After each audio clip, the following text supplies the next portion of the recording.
자,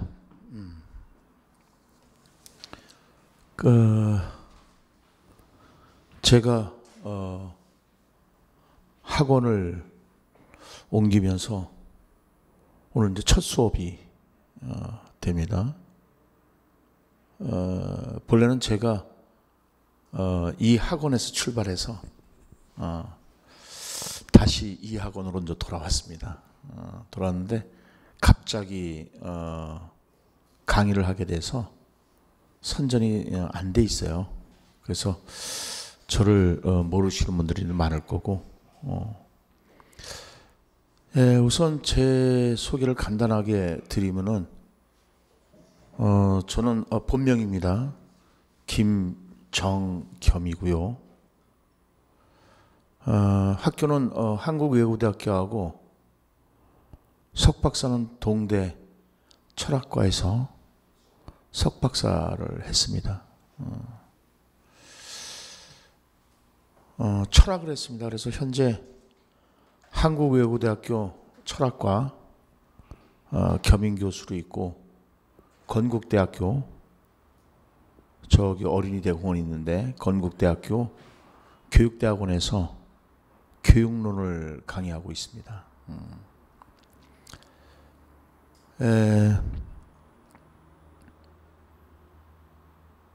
참 감회가 새롭습니다. 제가 처음으로 교육학을 강의할 때 바로 이 자리였던 것 같아요. 이 자리에서 강의를 했는데 의의가 참 깊습니다. 또 이 자리에서 새로 시작하는 마음으로 열심히 하도록 하겠습니다. 이게 이제 논술이 이제 작년에 하고 이제 재작년 시험 문제가 이제 완벽하게 틀렸죠. 그러니까 재작년에는 꼭 집어서 요런 거 쓰라고 했어요. 그러니까는 공부 안 해도 이미 논제에 나와 있기 때문에 그 정도야 뭐 했다가, 작년에는 논제가 주어졌지만 제시문을 읽고 끄집어서 유추해내야 돼.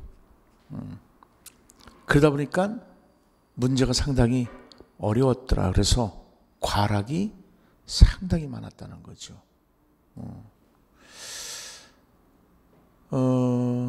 그래서 저는 물론 이제 다른 선생님들도 다 적중을 하셨겠지만, 저는 문제풀이반, 모의고사반에서 썼던 문제들 그렇게 하고 적중 비교표도 올려놓고 했었습니다. 똑같이 시험 문제 분명히 나올 것이라고 생각을 했던 거고요. 우선 작년에 시험 문제가 나온 것이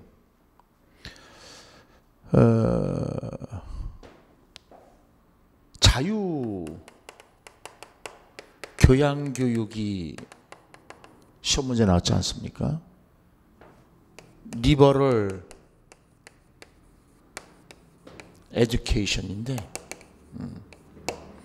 물론 네 가지 논제 중에 하나이지만 이게 나왔습니다.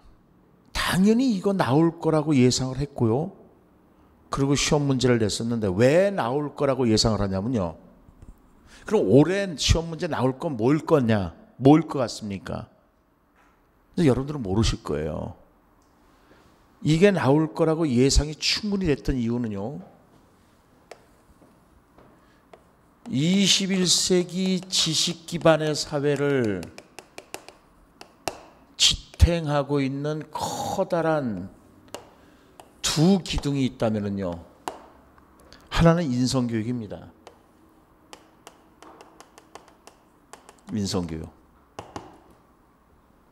그러니까 작년에 리버럴 에듀케이션이 나온 것은 인성교육 때문에 나온 겁니다. 그 내면에 숨어 있는 걸 모르겠죠. 인성교육입니다. 자, 조금 충격적인 사실이 하나 있습니다.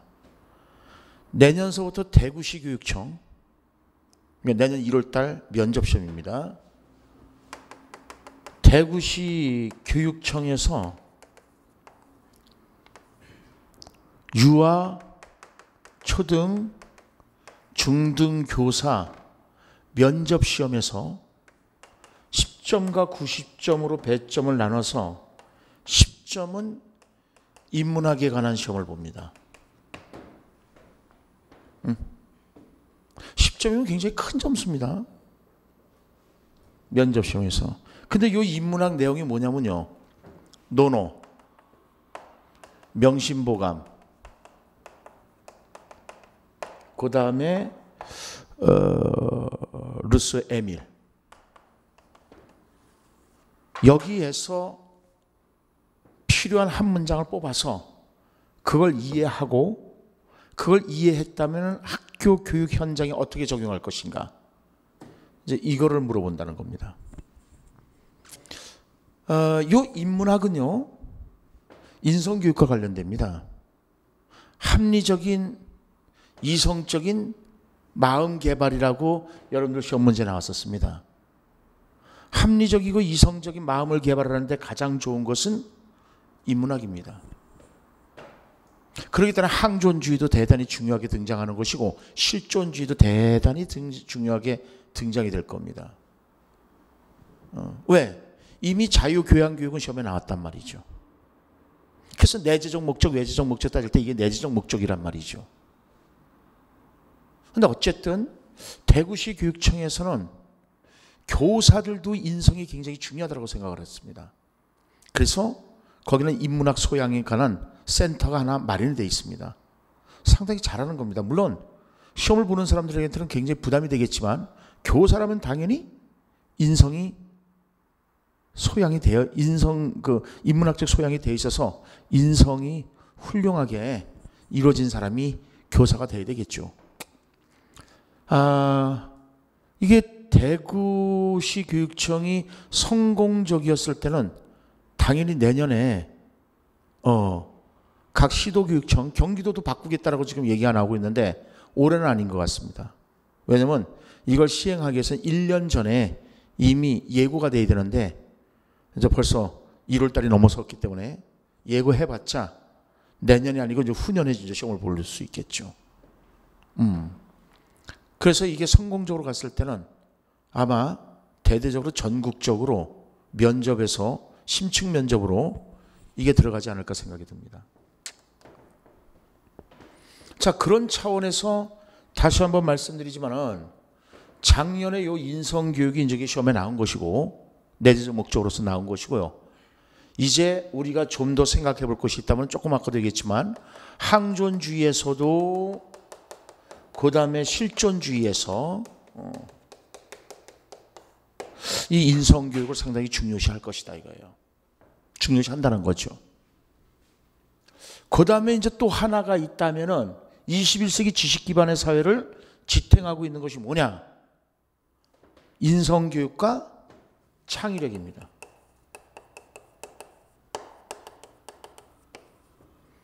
그러니까 이 창의력 교육이 올해 시험 문제 나올 가능성이 또 상당히 높다는 겁니다. 물론 4개의 논제가 주어질지 5개의 논제가 주어질지는 모르겠지만 그러면 이 창의성 교육과 관련해서 우리가 이제 생각해 봐야 될 것이 뭐냐? 당연히 렌츄리를 또 생각해 봐야 된다는 거죠. 교육학적으로 렌츄리.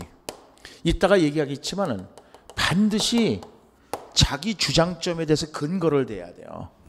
그 근거의 일환으로서 나오는 게 이런 겁니다.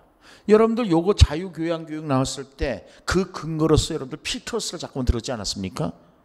피터스. 그것처럼 근거를 대야 돼. 근거를 대지 않는 주장은 헛소리일 뿐이야. 조금 이따 할 겁니다. 그래서 이제 근거로서 렌츄리의 영재 교육이 나올 수 있는 것, 그러니까 렌츄리의 창의력 교육이 나올 수 있는 것이고, 물론 렌츄리는 영재 교육이겠지만 또 창의력 교육이 있단 말이에요. 그 세구리 회전 모형에서 창의력이 있거든요. 그 다음에 또 우리가 스탠버그라는 사람이 있습니다. 그죠? 스탠버그의 경험적 요소, 이게 이제 창의력과 관련되는 거죠. 그 그 다음에 오늘날 자꾸만 강조되는 이 가드너, 이런 사람들. 그 다음에 좌뇌우뇌, 좌뇌우뇌의 전뇌학습. 이 두 가지 뇌를 모두 사용하는 이 전뇌학습.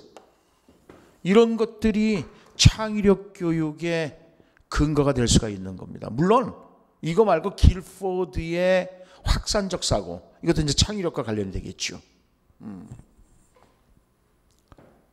그래서 그런 것들은, 이런 것들은 우리가 좀 더 나중에 이제 자세히 하도록 하겠습니다. 객관식이었을 때는 진짜 세부적인 거, 세세한 걸 다 외워야 됐습니다. 이제는 논술이기 때문에 책이 두 권일 필요가 없습니다. 그래서 지금 책을 이제 새로 쓰고 있는 건데, 책이 한 권으로 컴팩트하게 나오면 됩니다.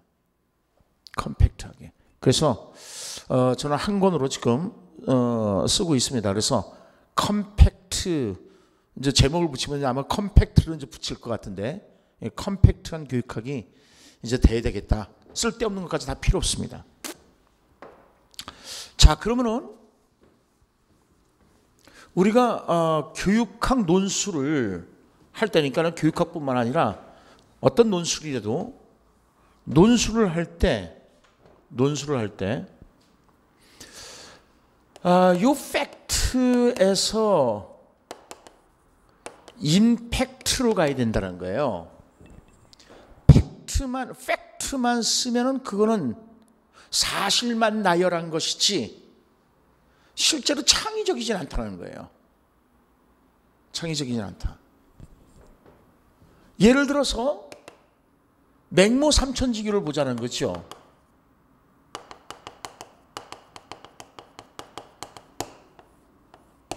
맹모 삼천지교가 시험에 나왔다. 그럼 팩트, 이 맹모 삼천지교에 대해서 이제 자기의 주장을 쓸 때 대부분 맹모 삼천지교 하면 그 주장을 뭐로 할 것 같습니까? 교육 환경이야. 그래서 누군가가 교육 환경 그러면 전부 고개 끄덕끄덕 하고 있어. 그건 팩트야. 그건 팩트야. 교육 환경을 마련해 준다는 것은 그건 팩트야. 그건 사실이야. 누구도 빼도 박도 못해. 그러니까 누구나 다 똑같이 교육 환경 조성이라는 것을 쓴단 말이야. 그렇다면은 답안지가 다 똑같아. 답안지가 다 똑같잖아요. 답안지가 다 똑같아서는 내가 높은 점수를 못 받아. 그러면 임팩트 해야 된단 말이죠. 그럼 이 팩트를 바탕으로 해서 임팩트하게 쓸 수 있는 것이 뭐냐는 거예요. 뭐일 것 같습니까? 사교육, 치맛바람.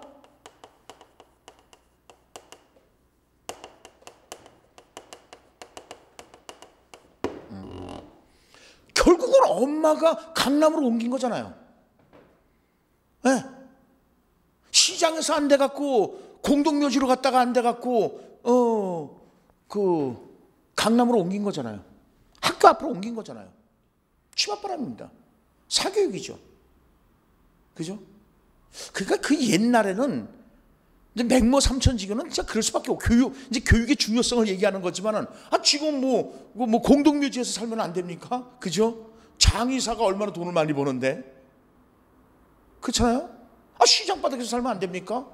상인들이 돈을 얼마나 많이 버는데, 이렇게 돈 버는 거하고 관련이 되면은 이게 바로 외제적 목적이 돼요. 과연 맹자의 엄마가 학교 근처로 옮긴 것은 외제적 목적 때문에 옮긴 것이냐는 거야. 그건 아닐 거라는 거죠.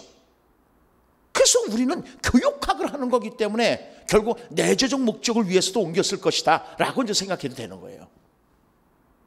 그거에 대한 논거를 대면 되는 거야. 그건 조금 이따 하겠습니다. 자, 그 다음에 우리가 이제 이게 해석학이 있어요. 교육 철학에서 해석학. 해석학에서의 팩트는 이해입니다. 해석학에서는요, 이해를 상당히 중요시합니다. 언더스탠딩입니다. 이해하다.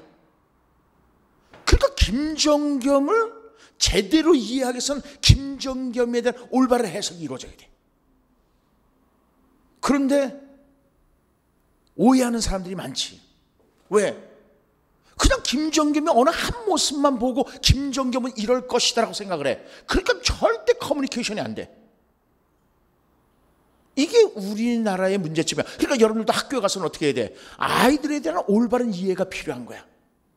그러면 영어에서 이해의 반대가 뭐냐는 거예요. 영어에서. 그런지 지금 얘기한 것처럼 오해라고 그래서 이걸 이제 미스언더스탠딩이라고 해. 여기까지가 팩트야.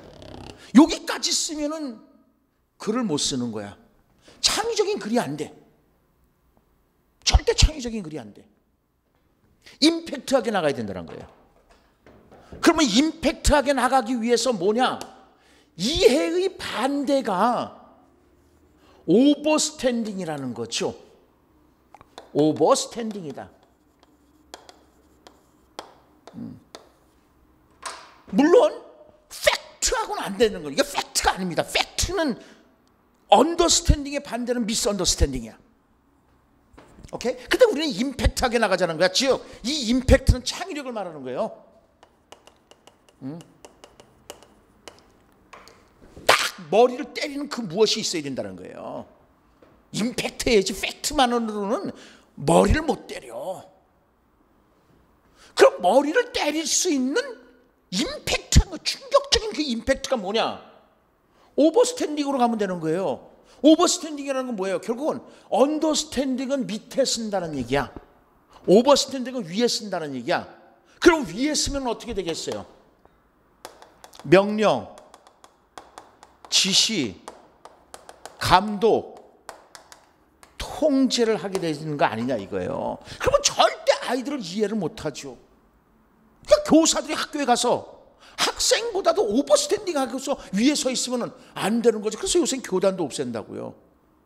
물리적으로 오버스탠딩 했어도 안 되는 거지. 지금 저는 여러분들한테 오버스탠딩 돼 있잖아요. 지금 위에 서 있잖아요. 그러니까 여러분들은 나를 우러러 본단 말이에요. 지금 물리적으로도 우러러 보잖아요. 여기서 교사의 권위가 나온다고 생각하는 거죠. 그러나 지금 여러분들 학교 현장 가보십시오. 교단 없어졌습니다. 당연히 없어졌습니다. 그러니까 학교에 가서 교사들이 해야 될 일이 뭐냐? 언더스탠딩 하라는 겁니다. 그래야 그 아이들 눈높이를 맞춰서 이해가 가능한 거야. 오버스탠딩 하면 전혀 이해가 불가능하다는 거죠. 자, 어떻습니까? 언더스탠딩에 대한 미스언더스탠딩이 설득력 갑니까? 오버 언더스탠딩이 설득력 갑니까? 오버 언더스탠딩이 아니라 오버스탠딩이, 그죠? 오버스탠딩이 설득력 가는 겁니다. 무슨 말인지 아시겠죠? 그래서 우리 교육학 논술을, 그러니까 어떤 논술이든 아니면 여러분들이 무슨 대화를 하든 논술을 잘하면 대화를 잘하게 돼 있어요. 논리적으로. 그래서 팩트만 가지고 접근하지 마라. 그 팩트를 임팩트로 만드는 것이 훌륭한 논술이 될 수가 있다는 겁니다. 그래서 우리는 그 임팩트 작업을 열심히 할 겁니다. 팩트를 통해서 임팩트로 어떻게 갈 것인가를 열심히 할 것입니다. 그 다음에 논술하는 데 있어서 근본적인 문제 해결을 해봐라. 근본적인 문제 해결.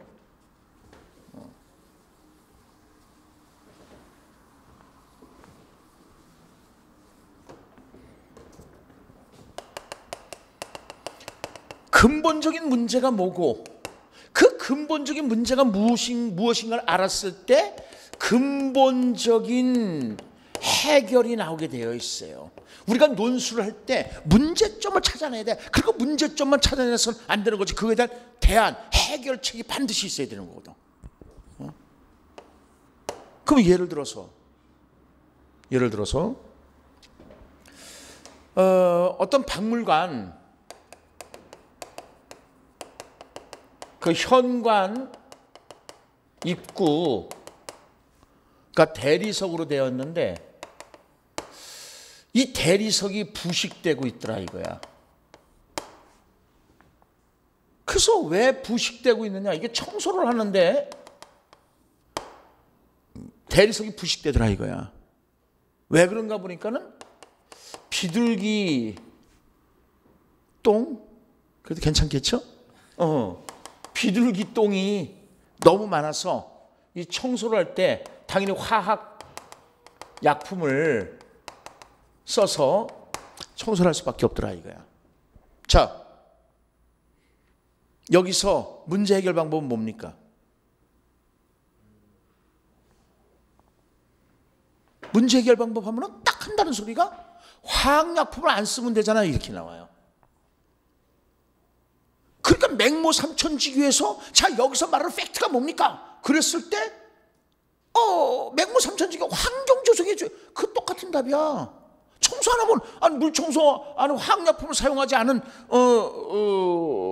청소를 하게 되면은 비둘기 똥을 이게 잘 지울 수가 없어. 근본적인 문제는 그게 아니야. 비둘기가 근본적인 문제야. 자, 그러면은 비둘기가 왜 오는가? 그죠? 비둘기가 왜 모여들까? 따져봐야지. 비둘기가 왜 모여들까 보니까는 비둘기가 좋아하는 거미들이 있더라는 거야. 그럼 거미가 왜 있을까? 하니까는 거미가 좋아하는 나방들이 많다는 거야. 나방들이 거미줄에 딱 걸리잖아요. 거미줄에 걸리니까는 가서 거미들이 그걸 먹거든. 그 나방이 많더라 이거야.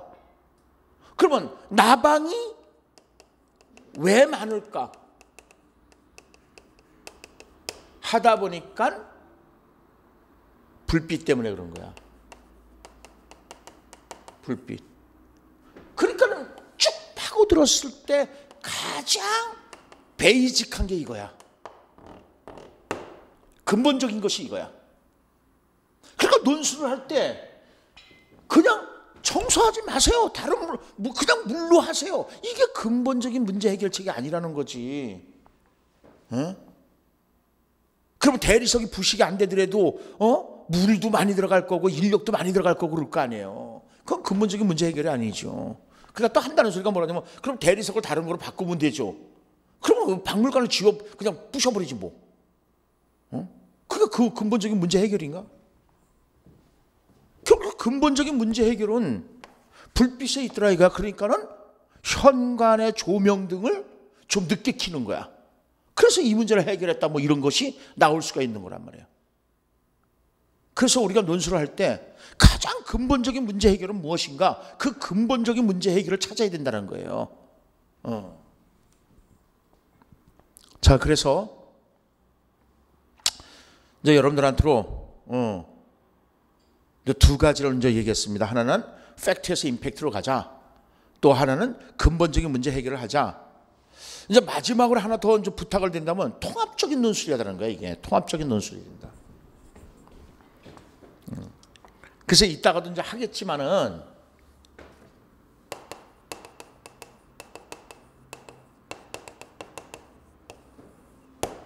통합적 논술에 대해서 이제 얘기를 하겠지만은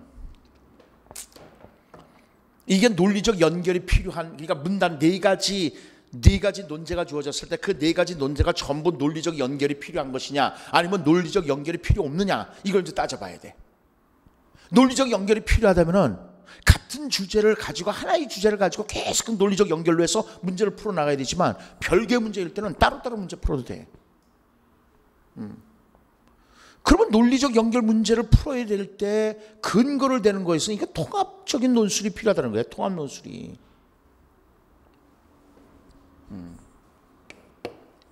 통합적 논술이 필요하다.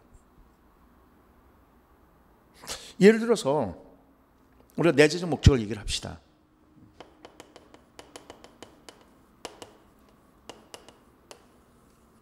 내재적 목적. 요 내재적 목적이 시험에 나온 거 제가 옛날에 이제 책에, 그러니까 2년 전에 그 책을 쓰면서 행정고시 문제를 넣었습니다. 제가. 그 욕 뒤지게 먹었습니다.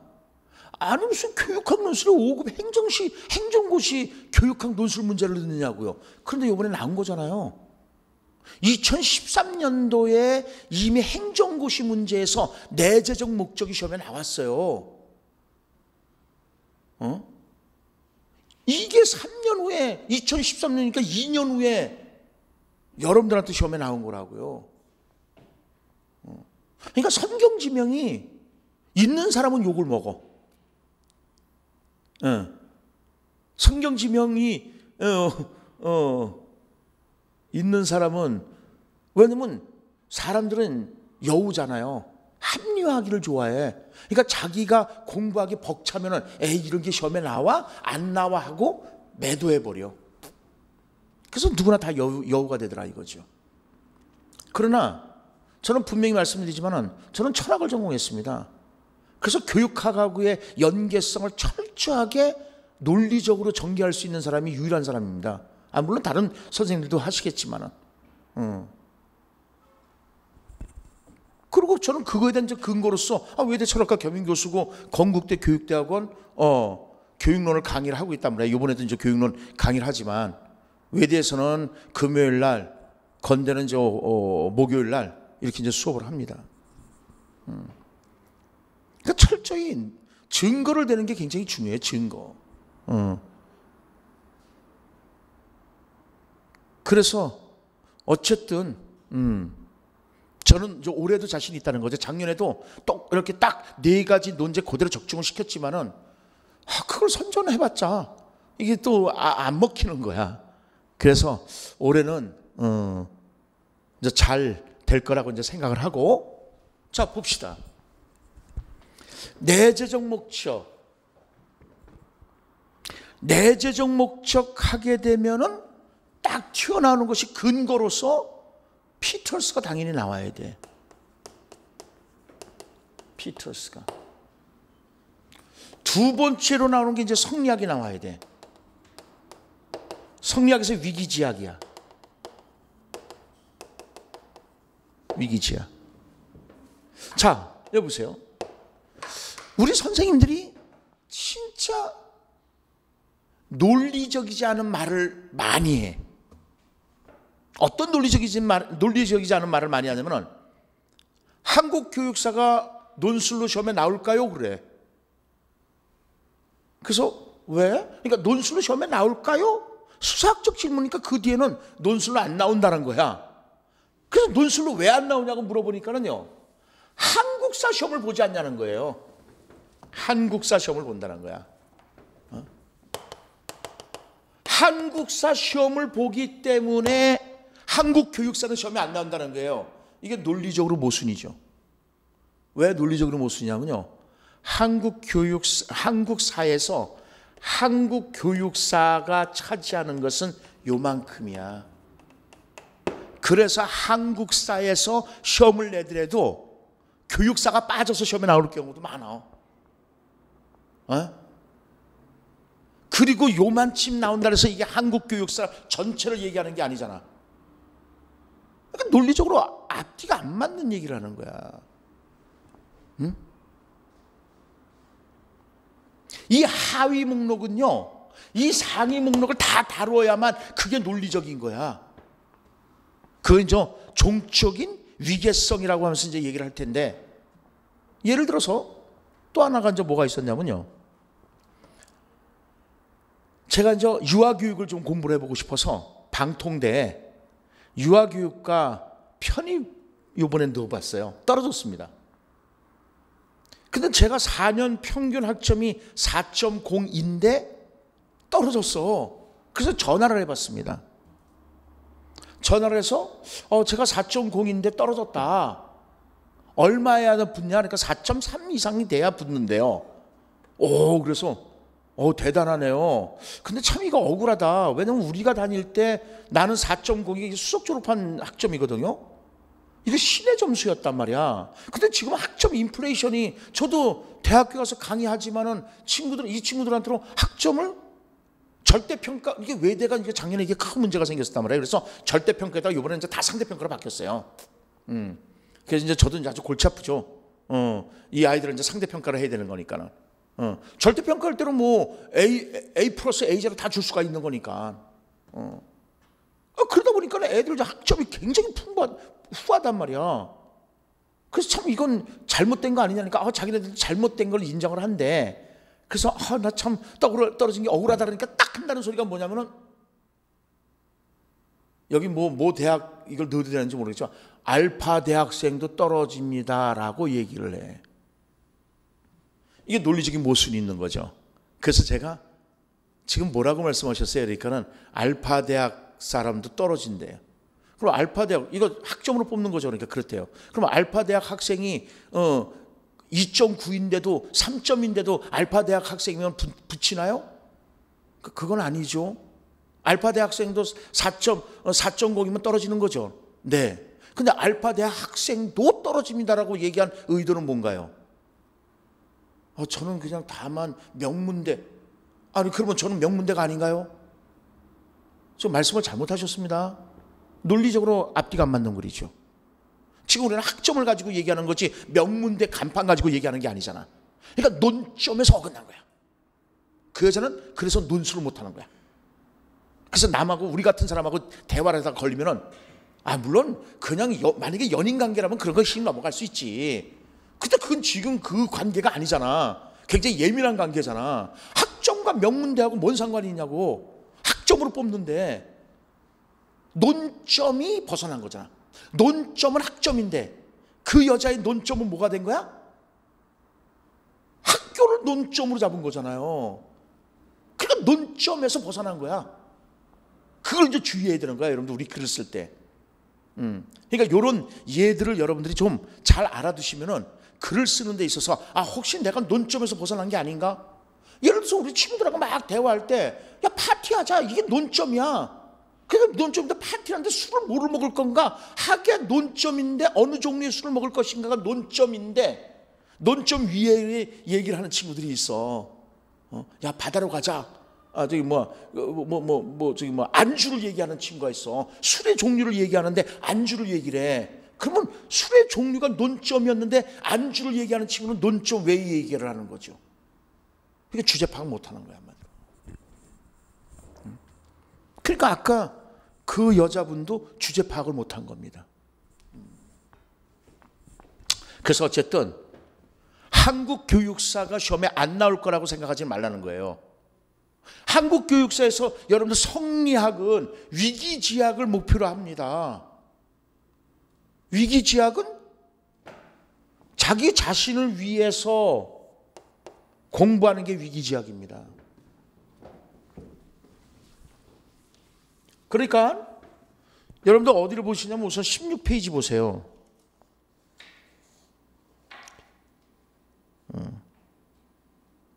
19페이지를 보세요. 19페이지. 16페이지가 아니라 19페이지.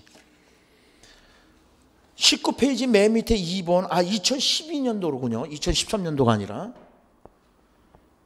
행정고시 2차.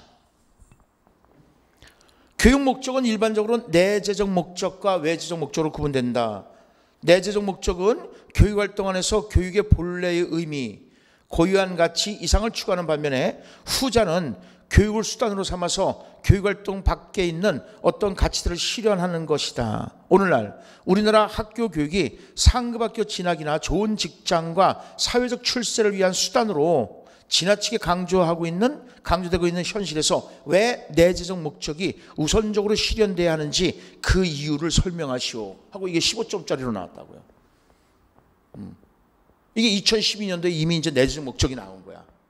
오케이? 자, 그러면 여기 봅시다. 위기지학이 뭐냐? 우리가 수기층이라는 얘기가 있어요. 그죠? 이게 자기 자신을 위해서 공부를 한다는 것이 이해가 안 될 경우가 많아요. 위기지학과 대별해서 나오는 것이 위인지학이거든요. 위인지학은 남을 위해서 공부하는 거야. 그럼 교사는 위기지약하는 자가 돼야 되느냐, 위인지약하는 자가 돼야 되느냐 이거예요. 교사는 남을 위해서 공부하는 자가 돼야 되느냐, 아니면 자기를 위해서 공부하는 자가 돼야 되느냐, 이거의 뜻을 잘 몰랐을 때는요, 교사는 남을 위해서 공부하는 자가 돼야 된다라고 얘기를 해.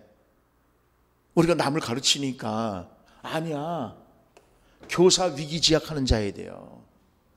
이게 무슨 말이냐면요, 우선 요거를 이해하시면 좋아요. 우리가 그러니까 한문 약간만 쓰면 돼. 그냥 위기지약하는 것보다도 위기지약해놓고 한문으로 위기지약을 써놓으면요, 아이고 여러분들 이거 많이 알고 있네. 일단 후광효과가 나타날 수가 있어.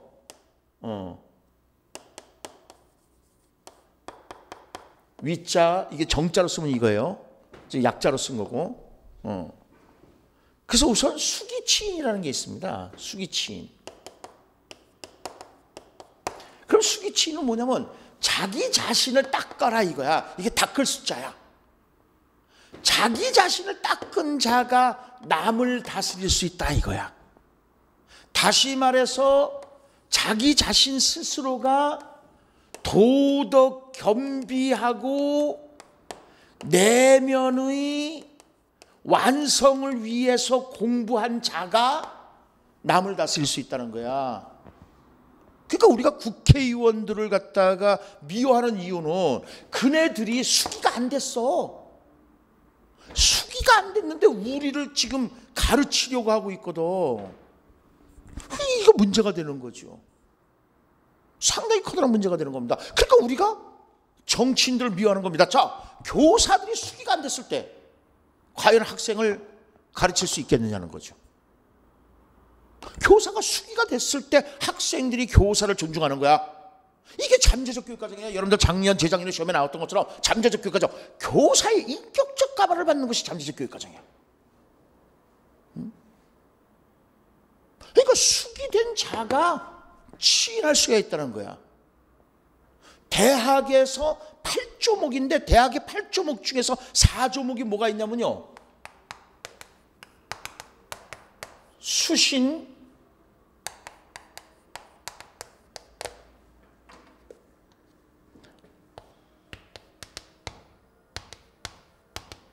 제가,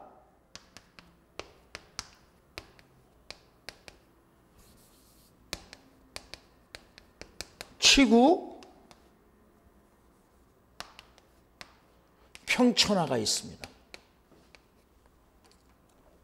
수신된 자가, 즉 다시 말해서 자기 몸을 잘 닦은 자가, 그러니까 목욕탕에서 목욕하라는 게 아니야. 내면의 완성을 위해서 공부한 자가, 그 자가 집안을 다스릴 수가 있는 거야. 봐, 아비가 아비답지 못할 때 우리가 그 집안은 무너지는 겁니다. 아비로서 수신이 되지 않은 자를 갖다가 아비로 누가 모셔? 그러면 그 집안 망가지는 거야. 그러니까 수신이 된 자가 제가가 될 것이고, 그러면 더 나가서 이 사람이 나라를 다스릴 수가 있는 거야.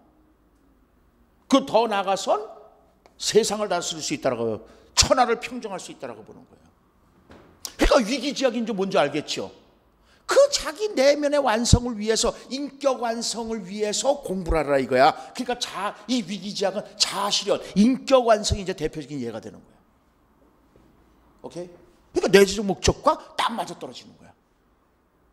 그러니까 이황 선생님은 당연히 위기지약을 강조하는 거죠. 그럼 위인지약은 뭐냐? 남을 위해서 공부하는 거야. 다시 말해서 남에게 보이기 위해서 공부하는 거라는 거죠. 남에게 보이기 위해서. 그러니까 입신양명과 출세를 위해서 공부하는 것이 바로 위인지약입니다. 다시 말해서 내가 교육을 많이 배운 이유는 뭐야? 교육을 많이 받은 이유는 뭐야? 잘 먹고 잘 살기 위해서야. 그러니까 오늘 학교 교육이 자꾸만 어디 있는 거야? 외재적 목적에만, 위인지약에만 초점을 맞추고 있어. 그러니까 학교가 무너지고 가정이 무너지고 사회가 무너지고 있단 말이에요. 그래서 인성교육 차원에서 내재적 목적을 중요시할 수밖에 없다는 거예요. 리버럴 에듀케이션을 중요시할 수밖에 없다는 거예요. 이해가시나요? 그래서 시험에 나온 겁니다. 또 이 내재적 목적에서 또 이제 생각해야 될 것이 뭐가 있냐면은 당연히 이제 자유교양교육이고, 그건 뭐 자유교양교육이고 이제 근거로 될 수 있는 것이고, 마지막으로 하나 더 된다면은 허친스라는 사람을 될 수가 있어요. 항존주의자죠. 허친스. 항존주의자 허친스가 있습니다. 이제 지금 교재 나가기 전에 미리 이제 여러분들 오리엔테이션으로 지금 하는 거예요. 항존주의자 허친스는 어떤 얘기를 하냐면은 learning to be하고